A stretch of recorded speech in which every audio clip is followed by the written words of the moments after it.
Hello, this is Sue Watkins with the Institute for Tribal Environmental Professionals. Thank you for joining the webinar. I am part of the team that's developing a chapter on tribes for the 2013 National Climate Assessment. This is going to be the first time that a chapter on tribes will be part of the assessment. Dr. Bull Bennett of Kicksapa Consulting and Dr. Nancy Maynard with NASA are the two convening lead authors for the chapter.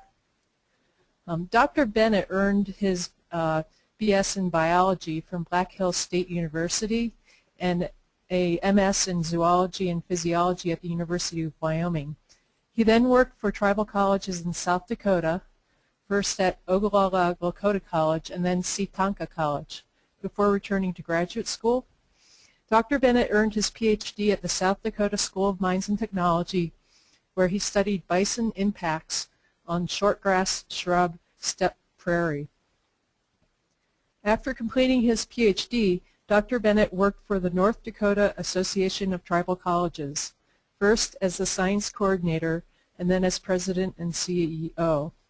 In 2011, Dr. Bennett was appointed to the National Climate Assessment Development and Advisory Committee by the Secretary of Commerce.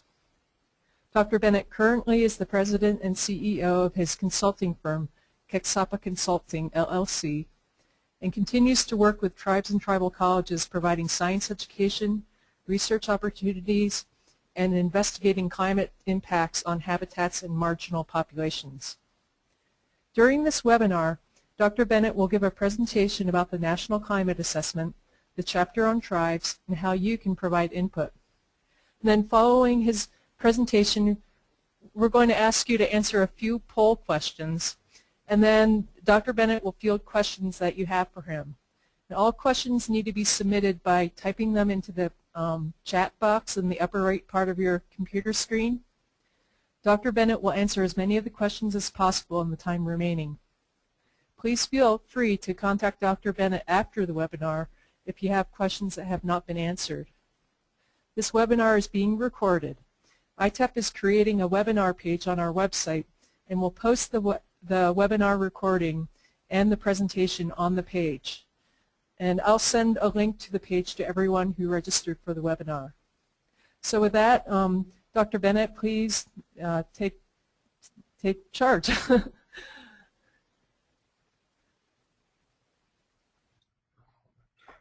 Thank you, Sue. I want to extend a sincere gratitude for those of you who joined us on this webinar this afternoon. We are in an interesting time, as you know. We've got a short amount of time and a whole lot of work to accomplish in order to develop the 2013 National Climate Assessment report that will go to Congress and to the President. And so with that, this is also unique in that this is the first time where we've had a full chapter that has been dedicated to the technical inputs of tribal perspectives on our land and our natural resources. And so with that, and given the short amount of time that we have, we are attempting to, or we will accomplish, putting together a chapter that's specific for tribal interests as it relates to climate impacts in Indian country. And so again, I want to thank all of you for your interest and for participating in this webinar.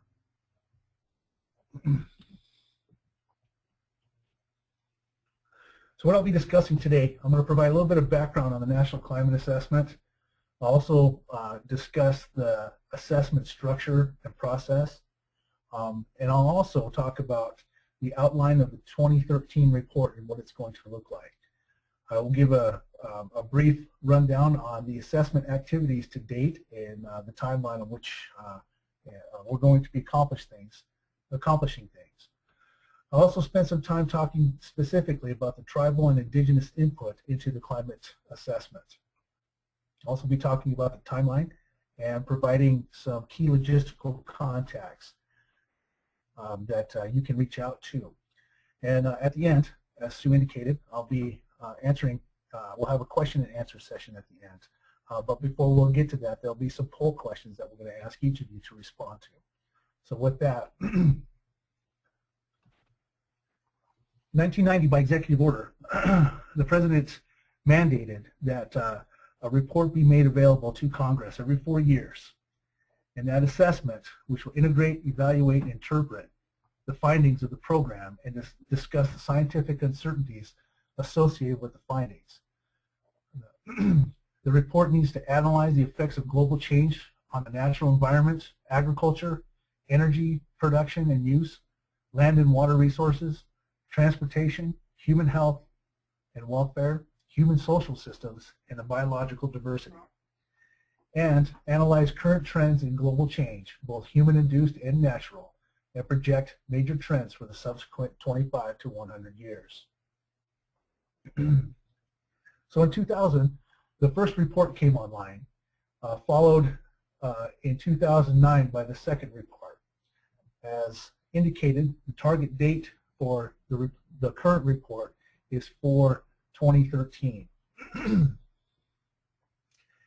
what's different about these reports is that this is an opportunity for the tribes to have a really strong input into this report to be considered. And also what's different about this is in the past iterations, the focus was primarily on the product, i.e. the report, and not so much on the process.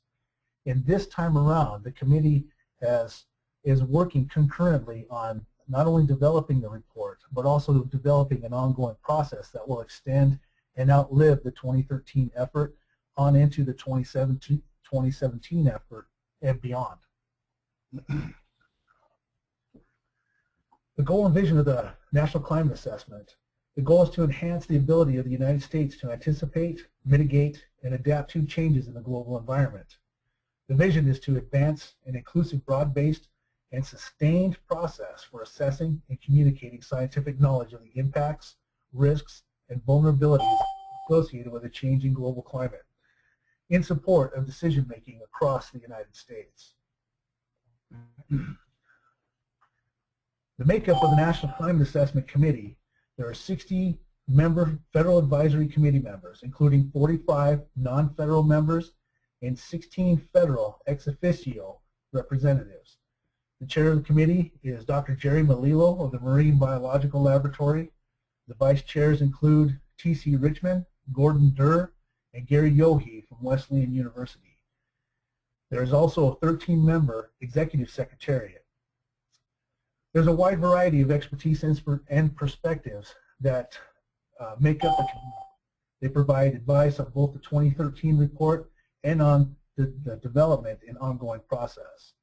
The committee is also responsible for authoring the assessment reports to the United States Global Change Research Program that will be the basis of the report to the President and to Congress. So a little better understanding and a visual of what the committee structure looks like. The National Climate Assessment Development Advisory Committee, which has been appointed by the Secretary of Commerce, from which the Executive Secretariat is also appointed by the Undersecretary of Commerce to chair the committee. Within the committee, there are committee members that make up the working groups, and of those, the chapter author teams. So there'll be anticipated inputs from regional teams, from sectoral teams, but for our purposes, the tribal input team, technical team as well, will be helping coordinate the technical inputs for the report. The role of this tribal, as I'll explain, the role of this tribal input technical team will become very, very important, not only in communicating with the working groups, but also in terms of communicating with the chapter author teams as well. So the next National Climate Assessment, we're looking at not only developing the report, but developing a sustainable process with multiple products over time. The new topics, which were not included in previous iterations, will include cross-sectoral studies. We'll be developing a consistent national matrix of indicators. Will be centrally coordinated with multiple partners. There'll be regional and sectoral networks that building on assessment capacity. We'll also be recognizing the international context from which this national assessment resides. We'll be engaging and communicating with multiple stakeholders at the largest scale possible. We'll be coming online with web-based data and tools for decision support. And we'll also be establishing process workshops to establish the methodologies. So the products of the National Climate Assessment, as I indicated, are periodic report or reports to Congress, a dynamic web-based data and products, regional, sectoral, and institutional adaptation and assessment capacities, methodologies for conducting assessments at multiple scales from local to national, and ongoing national evaluations of changes in climate trends, impacts, and their risks. We'll be documenting the process and certainly communicating the information in the products and making those available to the general public. So I want to move towards what the document is going to look like for the 2013 report. So the major sections, the first section will be the scientific basis for climate change. The second section will focus on sectors and sectoral crosscuts. The third section will focus on regions and biogeographical crosscuts. The fourth section will focus on mitigation and adaptation efforts. The fifth section will set the tone and the agenda for climate change science and research into the future. And the last section will focus on establishing and sustaining the long-term climate assessment process for the country. So I want to talk briefly about the sectors. As mandated in the executive order, those sectors include water resources, energy supply and use, transportation, agriculture, forestry, ecosystems and biodiversity, and human health. New to this assessment are the sectoral crosscuts. And these sectoral crosscuts, which will also be chapters within the report, are water, energy and land use, urban infrastructure vulnerability, impacts of climate change on tribal, indigenous, and native lands and resources, land use and land cover change, rural communities, agriculture and development, and impacts on biogeochemical cycles. Not unlike the 2009 report, there will be regional chapters that will be included in the report as well. The difference from the 2009 report to this one is in the 2009 report, those regions were delineated by geographic features. In this case, for the 2013 report, those regions are delineated by political boundaries. But the regions include the Northeast, the Southeast, and Caribbean, including Puerto Rico and the U.S. Virgin Islands, the Midwest, the Great Plains, the Northwest, the Southwest, Alaska and the Arctic, Hawaii and Pacific Islands, including Guam, Northern Mariana Islands, American Samoa, and other minor outlying islands. The biogeographical crosscuts section will focus on oceans and marine resources, coastal zone development and ecosystems with case studies that include the San Francisco Bay Delta, the Chesapeake Bay, and the Gulf Coast. We'll also be focusing on drainage basins with case studies that include the Great Lakes, Colorado River, and Columbia River. What's missing from this list, and certainly near and dear to my heart, is the Missouri River drainage basin.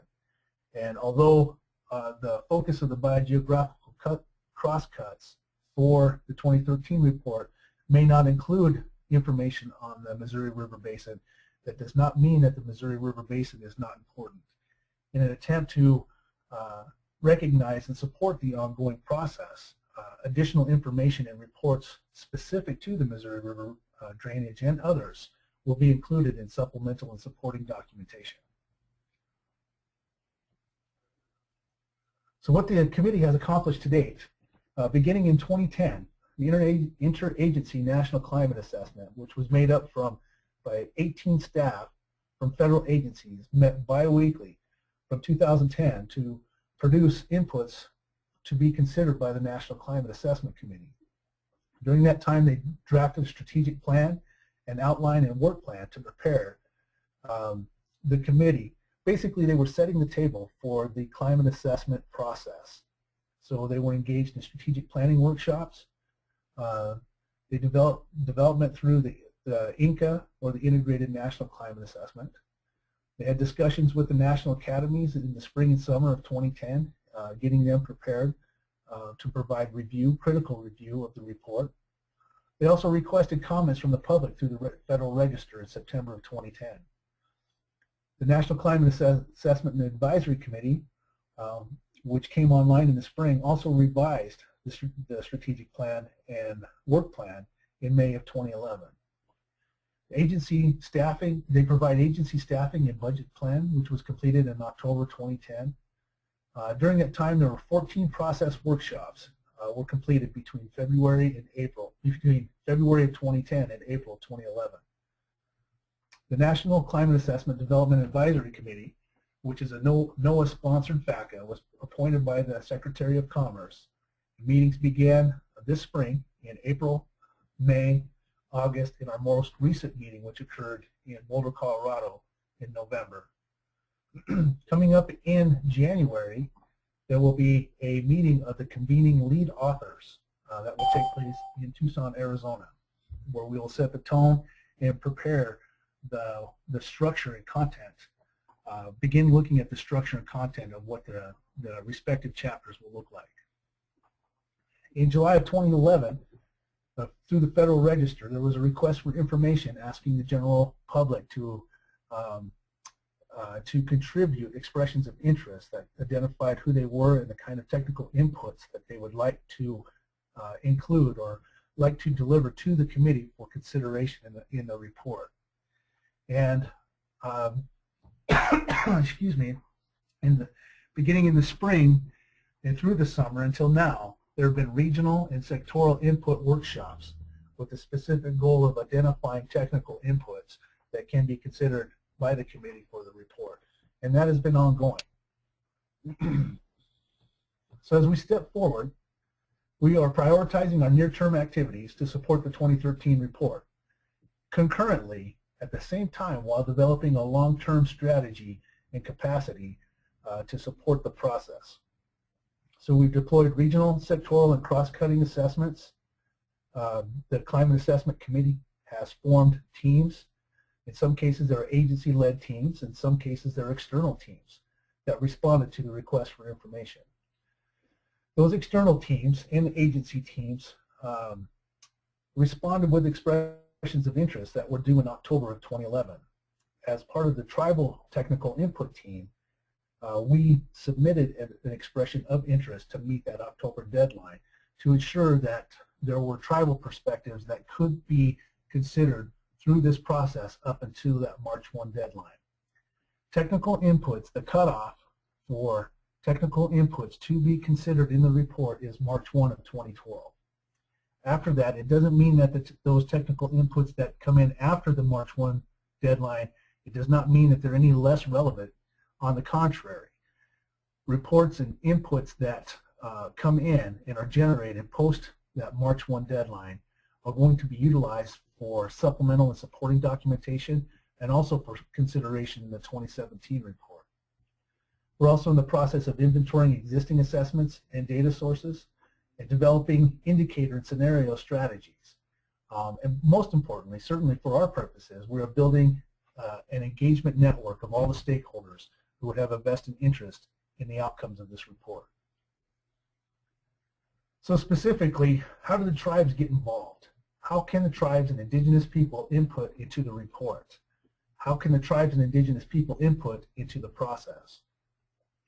This is no small task when we're thinking about 565 federally recognized tribes and Native Alaskan communities.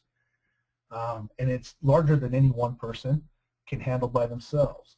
And so what we've done is we formed a tribal input technical team consisting of people from across the country who are working both at the federal level as well as at the tribal level and in academia, who are familiar with tribal interests specifically as it relates to climate impacts.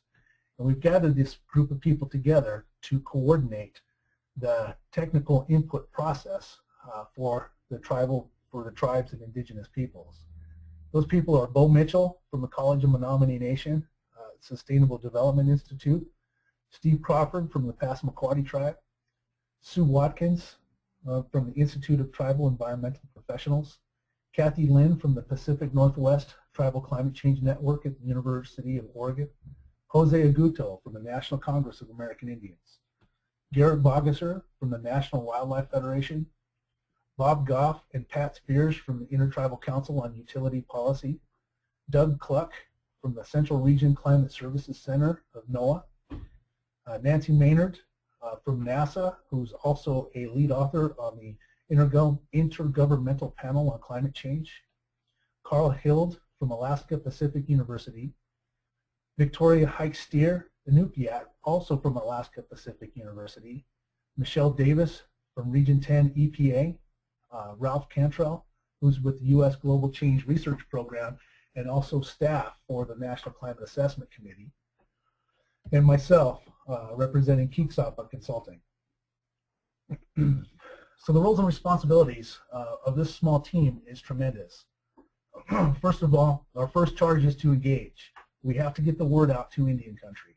Let them know about this process and this opportunity to provide technical inputs to the report and also to the process. And as those, many of our technical input team members are also providing inputs themselves from the work that they are doing through their professional fields. Also, the technical team will be coordinating those technical inputs that would come in from across Indian country and assisting the committee in that way. They'll also be assisting the committee in organizing those inputs and providing feedback on those inputs, and certainly providing feedback, or in addition to providing feedback to the committee on chapter structure and content. So in terms of sectoral crosscuts, I want to spend a little bit of time talking about this specific chapter. This is new. This is something that we did not see in previous iterations, but we have an opportunity now. When you think about 565 federally recognized tribes and native villages, that's a lot of potential input. And the chapter itself, we have to refine that down to 8 to 10 pages. That means that not all of the inputs may be considered for inclusion. Some of those inputs may be condensed with other inputs of like manner. And the task of the author team, and also in working with the technical input team, is to refine all of that information into a cohesive 8 to 10 page document that will be considered as a chapter for the report. And certainly we could argue as indigenous people that we have perspectives on each one of those sectoral crosscuts. And indeed that is the case. As each of these chapters are emerging, there are opportunities for indigenous perspectives to be considered as each of those chapters come online. So it's not like we are just allocated just to this one chapter, but there's an opportunity to provide a tribal and indigenous perspective throughout the report.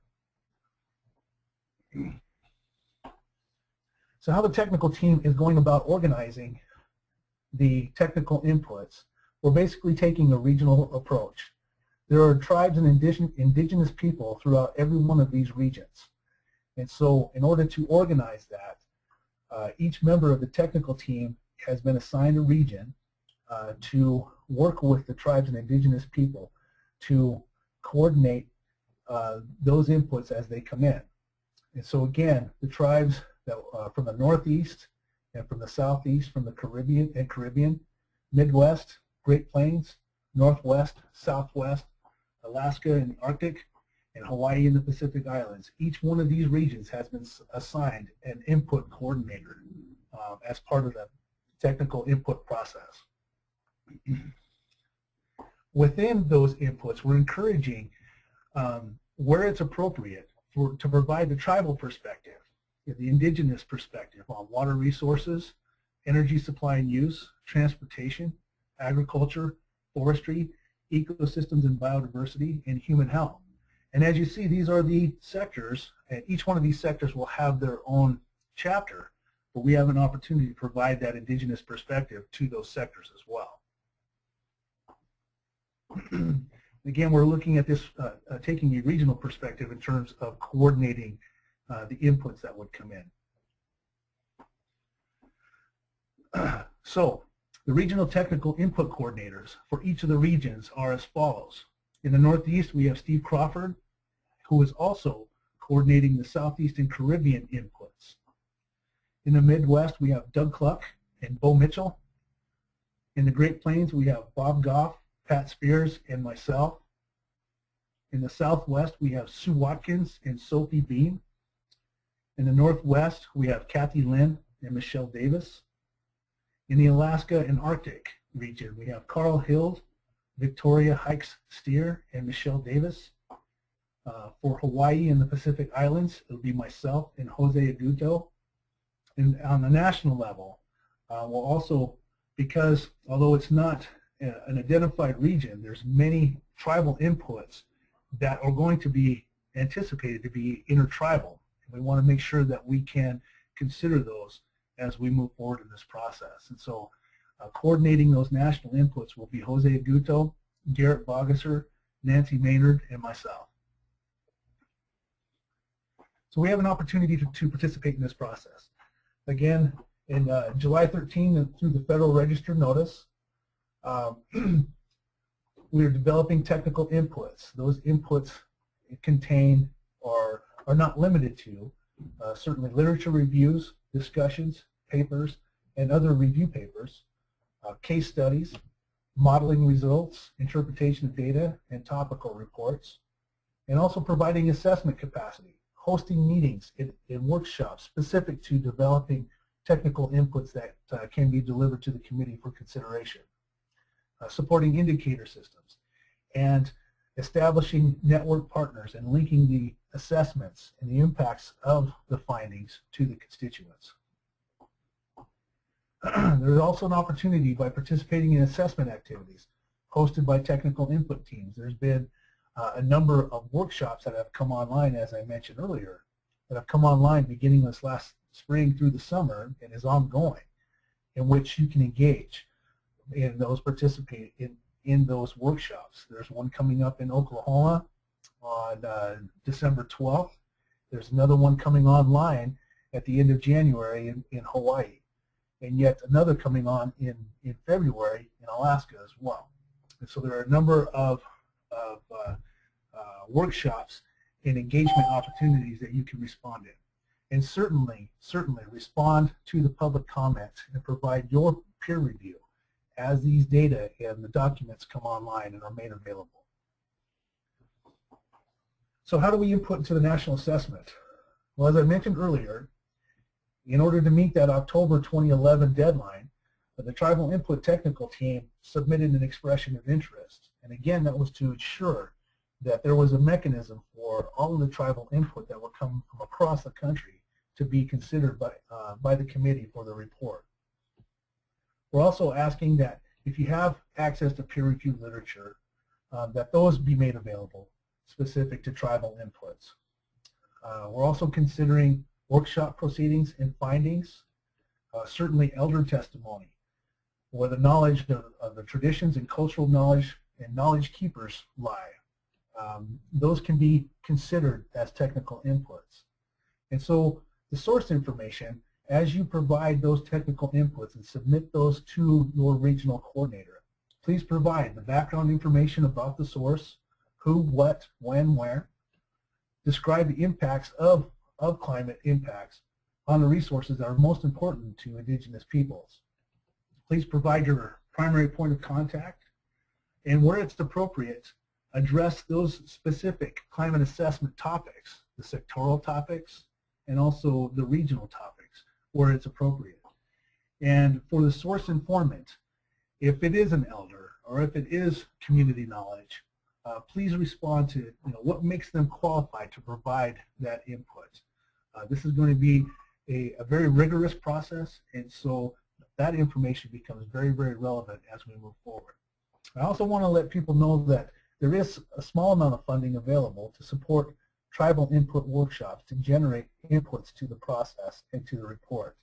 We do have to observe a March 1 deadline, but if you're interested in submitting inputs that are after March 1, again, we encourage you to do that. And there is some limited funding that is available to support that process. In terms of timeline, production timeline for the report, we're on a fast track here. So in 2011, the expressions of interest in October were submitted. The technical teams came online, not just the tribal technical team, but technical teams representing all of the regions and the sectors as well. Author teams, the process of identifying who the authors for those chapters had been initiated, and those the final findings on that will be reported here shortly.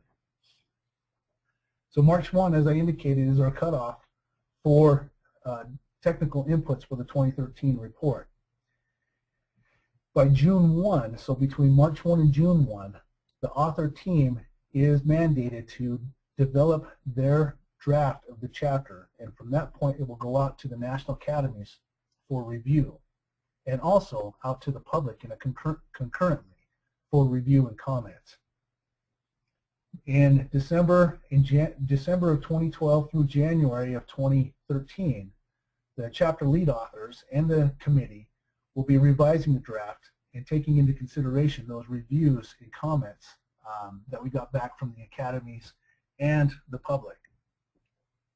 Once we revise the draft, it will go back out to the national academies for final review and to identify any potential showstoppers there might be. By spring of 2013, we're looking at a final document that will be ready for print and layout, both through print as well as online.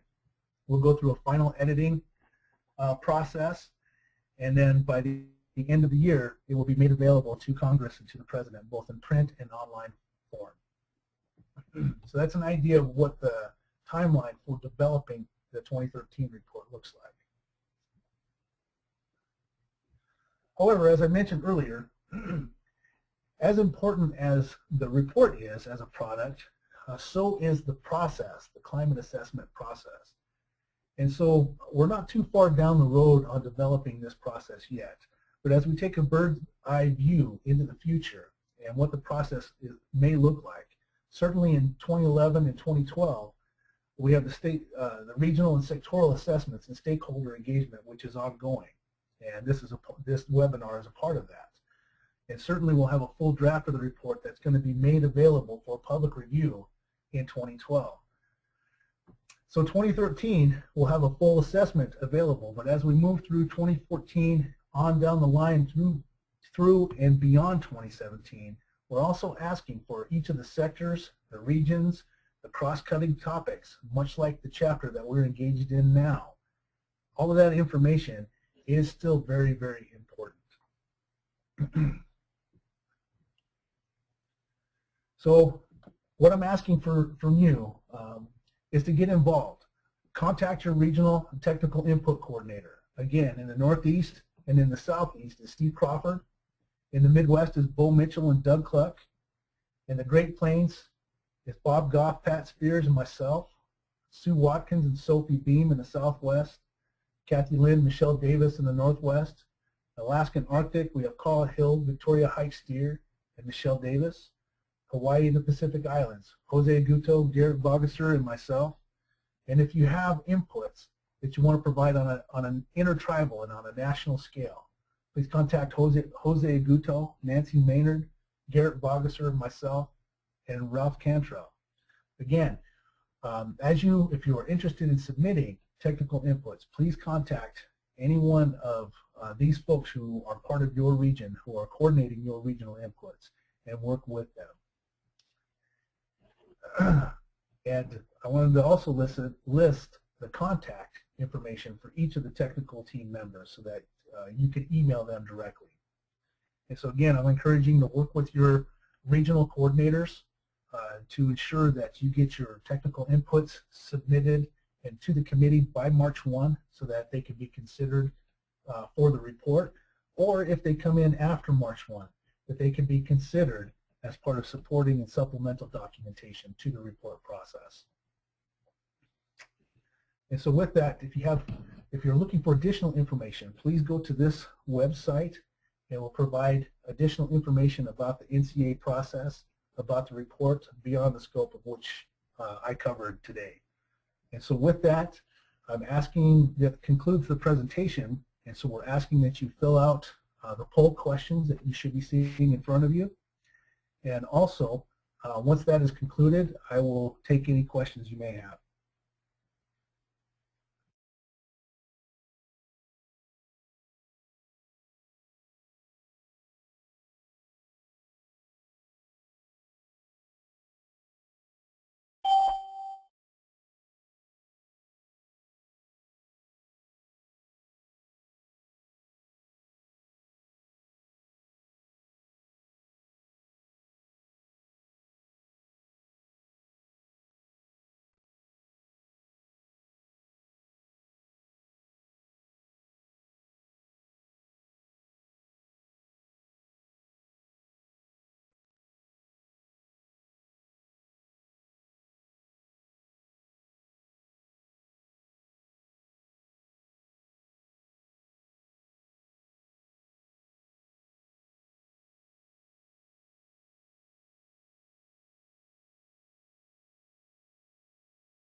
Okay, so as we complete the poll questions, I would entertain any questions you might have. Please type those questions in the chat section on your screen, and the organizer will field those questions and ask them on your behalf, and I will respond to them to the best of my ability.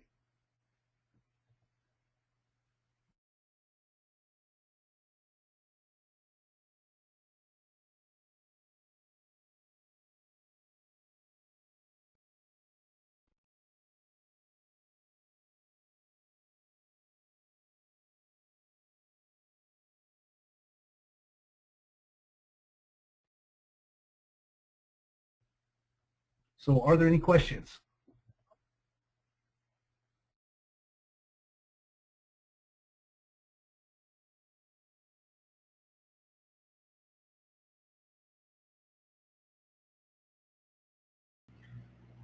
We have our first question. I am involved with collaborative research in Canada with First Nations.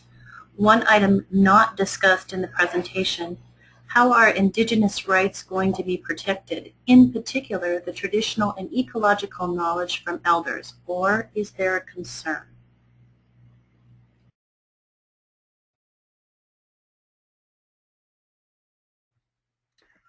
Well, first of all, let me extend my greetings to my brothers up north and my sisters up north. In short answer, I want to be clear about technical inputs, especially traditional ecological knowledge, or what they say as TEK. I want to be clear on this. If there is information that is submitted to the technical input team for the committee to consider, that information becomes public record. And so if there are sensitive information, sensitive knowledge that the tribes need to protect, you will need to police that information on your end. Once it is submitted to the committee, it does become public record.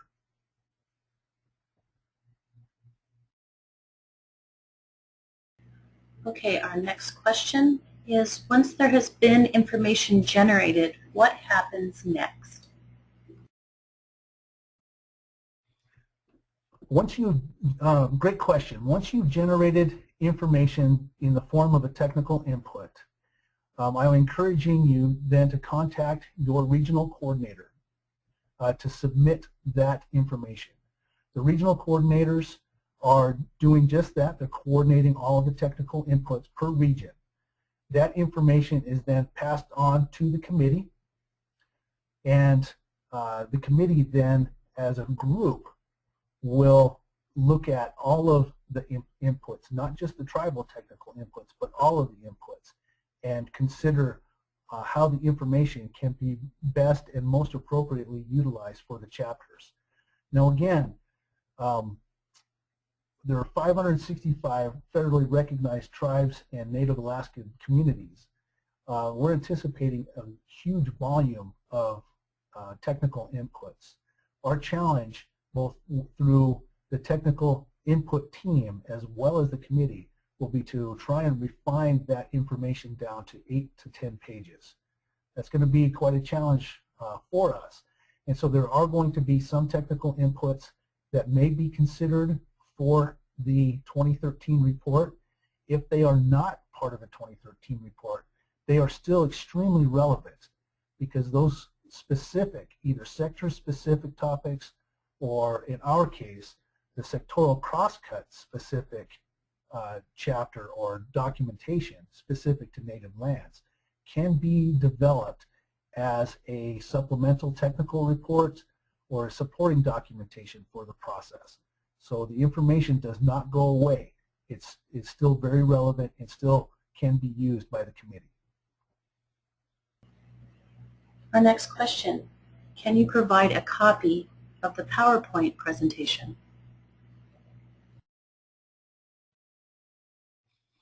Absolutely. At the conclusion of this presentation, copies of this PowerPoint and also copies of the webinar are going to be hosted on ITEP's website. And Sue, do you want to weigh in here on how people will be able to access this information?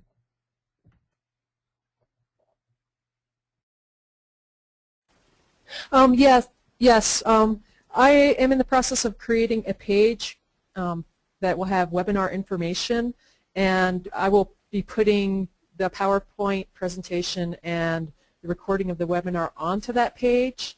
I don't have a URL right now, but as soon as I have one and I have the recording and the presentation on the page, I will send everyone who registered for the webinar the URL so you can go to the site and get the presentation.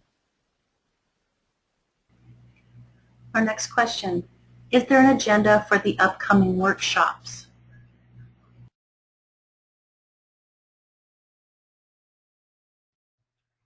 I guess I would ask for clarification on which workshop that you're referring to.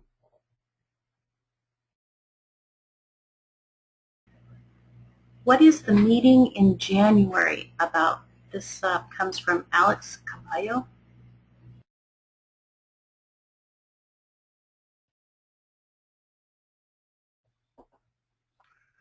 Alex, it's good to hear from you. The meeting in January is unique.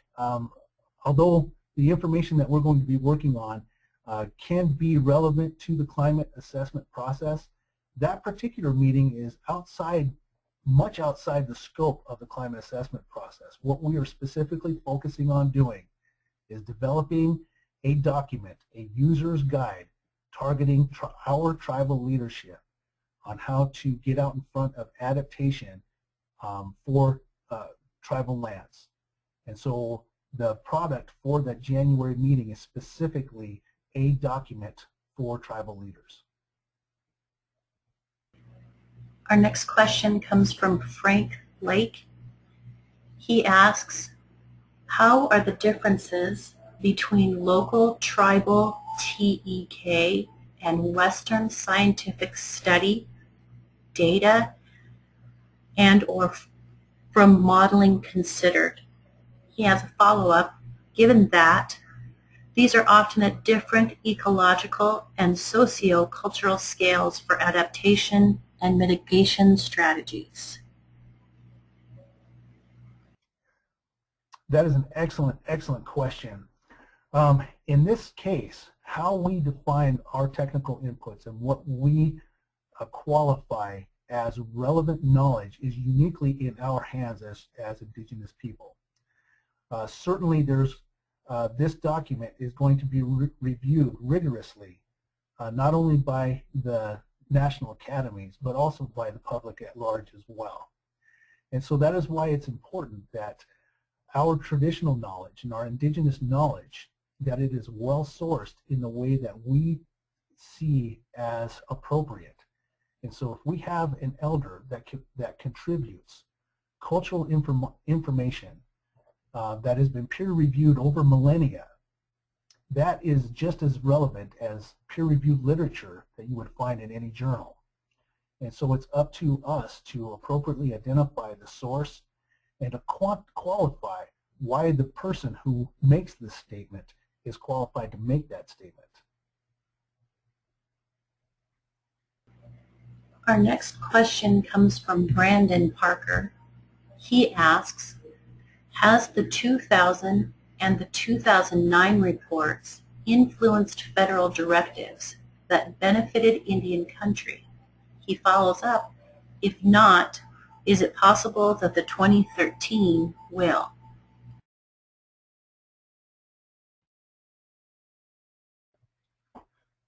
That's a great question. In 1998, Native Peoples Native Homelands 1 conference was sponsored by NASA and was co-chaired by Bob Goff and Pat Spears. That really started the ball rolling in terms of public awareness of Indigenous impacts due to climate change. It really started the conversation. The subsequent report in 2009 moved that ball forward that much further. The 2013 report is a continuation. So in short answer, did it have deep and broad and meaningful impacts in terms of shaping policy for Indian country? I would respond by saying that we are in the process of pushing a boulder uphill. It's going to take more than one push. It's going to take a continuous effort by a lot of people. But what these reports have done has increased the awareness, not only across Indian country, but also across the nation and the world. And so now and it's fostered an environment where that communication and that dialogue can happen. And so indirectly, yes, it has made a difference. But most importantly, we just have to keep pushing. We've got to keep pushing in order for the differences to be felt down the road.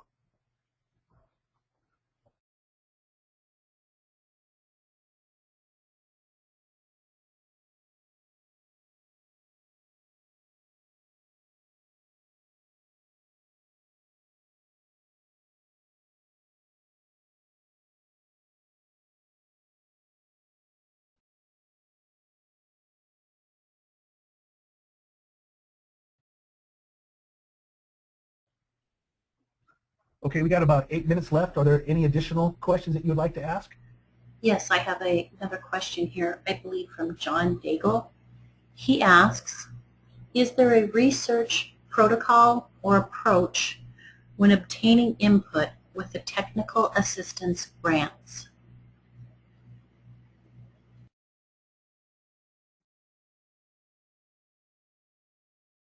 Can you repeat that question again? I want to make sure I understand that correctly.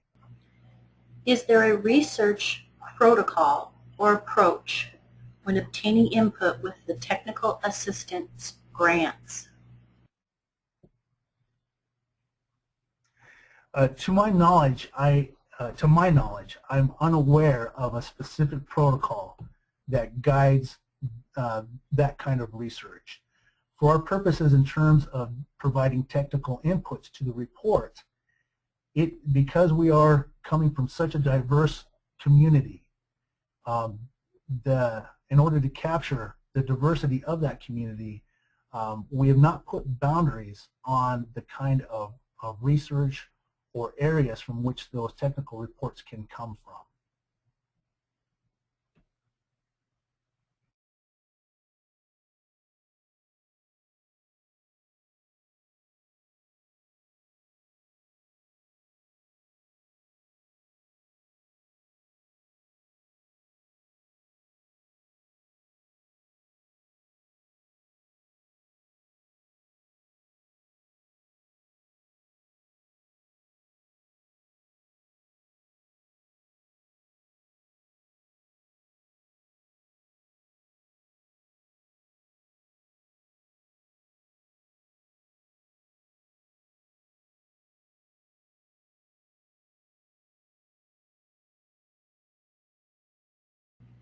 We have questions clarifying the workshops in Oklahoma as well as Hawaii, and questions about the agenda and the ability to receive those agendas.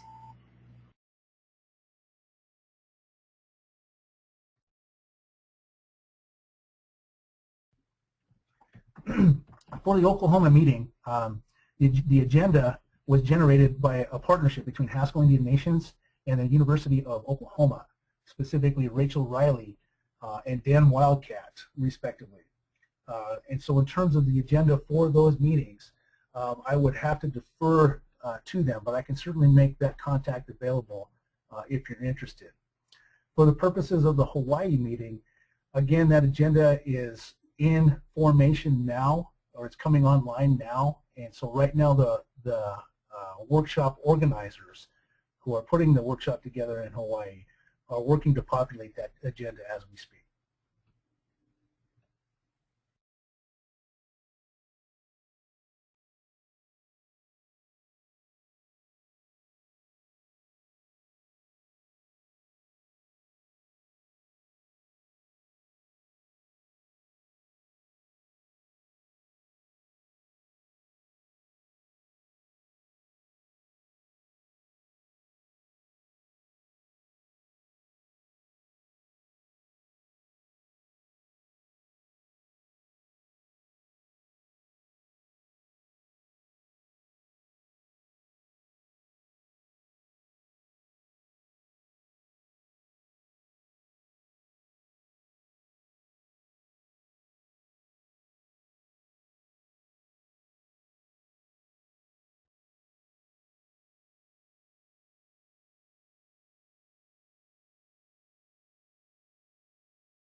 Okay, we got about 4 minutes left on our webinar. Are there any other questions or comments?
Okay, we're going to go ahead and wrap up the webinar. I want to extend my sincere gratitude to all of you for joining us this afternoon. If you have additional questions or comments, please do not hesitate to contact me, and I'll try and get back to you in a timely way. I also want to thank Kathy Bennett and Sue Watkins for organizing and co-facilitating this presentation. And again, my gratitude to all of you for joining us. Wilalin, Pilamaya. Thank you.